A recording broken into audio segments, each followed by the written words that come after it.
Well, the current freeze on Title 42 is renewing calls from leaders to address the influx of asylum seekers just being dropped off in Southern California, even here in San Diego.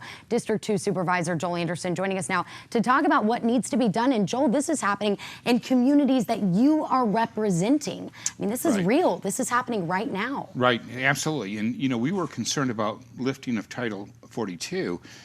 Hearing there's going to be a huge amount of refugees coming, but it's already hit us. They've already started abandoning people at transit centers, and you know, some of them we read in the newspaper that one of them got stuck at the airport, but he had means to get to his next location. Sure. But for many of these people, they don't speak English, they don't have shelter, they don't have clothes, they don't have food, and so you know what happens is it turns out to be a federally funded homeless program of dumping people in our homeless shelters. Well, and it's interesting you say the word homeless because we have our own separate crisis happening right here of San Diegans and local, community members who are unsheltered right now. And then just to put it in more perspective, we are already seeing these tents and encampments and things like that, and even the shelters that are funded by the county at capacity. So what are you asking for? What do you think needs to be done? Well, right now we have a petition. I'm asking people in my district or anybody in San Diego County to go to my county website and sign my petition, but I believe that we should be requesting more money from the federal government and from the state. The state has reached out and said that they are willing to help us with technical expertise, but FEMA is supposed to have $780 million. And so I want to make sure that the county doesn't wait, that we're out in front as early as possible requesting those funds to help these people and not impact our communities. You know, if you live near a transit center, you thought that having the transit center meant you could get to work faster, and that you could take public transportation. And now what you're learning is it means that you're going to have homeless people dumped in your front yard. And that's wrong. It's not right. And I didn't run for office to allow this stuff to happen.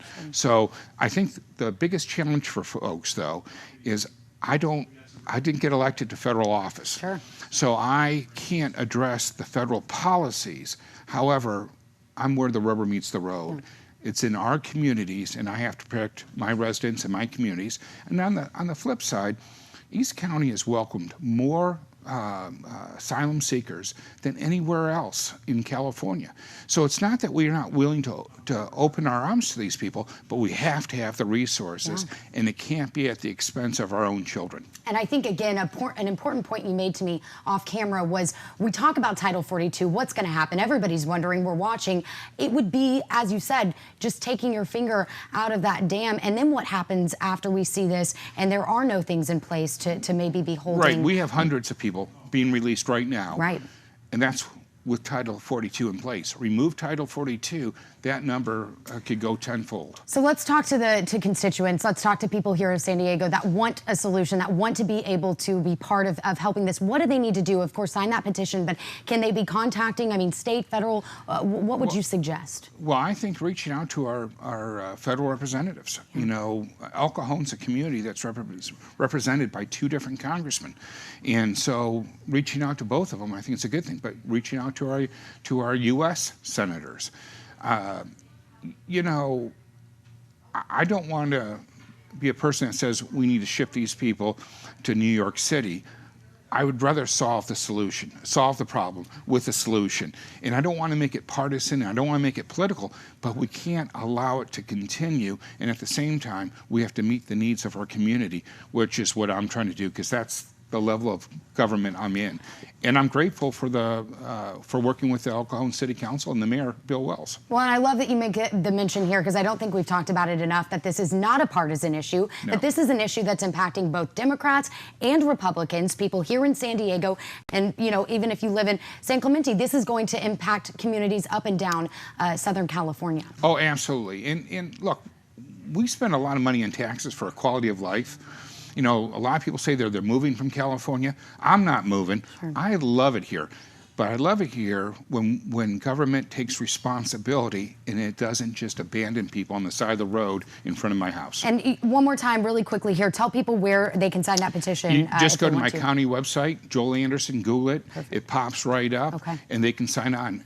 As it stands right now, over 95% of the people have signed on in support. 3% signed up in opposition. They don't want to see us move in this direction. But I think that 3% believe that I can change the policy. I have no control over federal policy. I'm just trying to meet the needs of our community so none of our communities are hurt. And we are putting that QR code up right now. If people want to just take their phones, take a quick picture of this, they will be able to get that direct link.